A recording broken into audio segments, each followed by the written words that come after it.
Bah la team, c'est pratiquement fini, hein. C'est pratiquement fini. 3-0, c'est plié. Que dire? Un Paris Saint-Germain qui entame bien cette compétition. On pouvait avoir quelques doutes suite à la superbe saison de nos Parisiens. Tu vois, un peu de fatigue, tu vois, un peu de... Et non, tout le contraire, frérot. Là, on poursuit cette belle série depuis 2025, là, où on a vu un Paris Saint-Germain totalement transformé. Incroyable. Métamorphosé. C'est quel, tout est beau. Le jeu est beau, le jeu est fluide, l'état d'esprit est bien, les joueurs sont solidaires les uns des autres, le collectif est bien huilé, offensivement, on met des buts, ce qu'on pouvait nous reprocher en début de saison de ne pas assez être décisif offensivement. Et tu sens que dans ce Paris Saint-Germain, tout le monde peut marquer.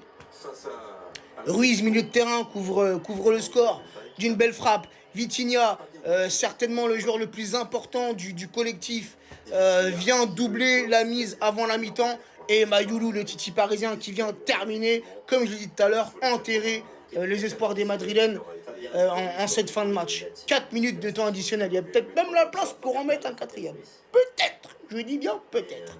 Mais exceptionnel. Voilà, tu peux pas mieux entamer la compétition.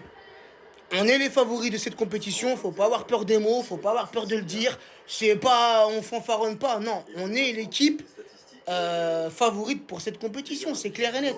Champion d'Europe, frérot, t'es favori.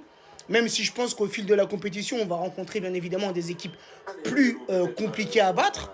Mais là, on parle quand même de l'Atlético Madrid. Troisième de la Liga cette saison, un bon club espagnol. Tu vois, c'est pas n'importe qui l'Atlético Madrid, c'est un nom quand même, tu vois. Et avec le jeu qu'on propose, on les a totalement dominés. On les a endormis, frérot. Il y a pas d'autre mot, tu vois.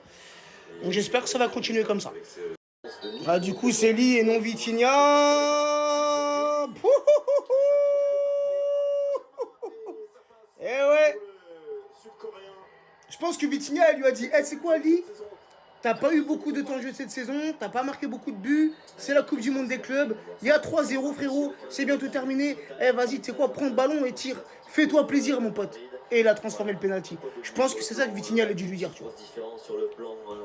Parfaitement contre-pied. Qu'est-ce que tu veux dire, frérot? Ils nous avaient battu 2-1, frérot, ils avaient marqué dans les dernières minutes. Et là, gars, on vous enterre 4-0, venez même plus parler avec nous et retournez à Madrid, dégagez d'ici là. La Coupe du Monde des clubs, c'est pas pour vous. On boxe pas dans la même catégorie.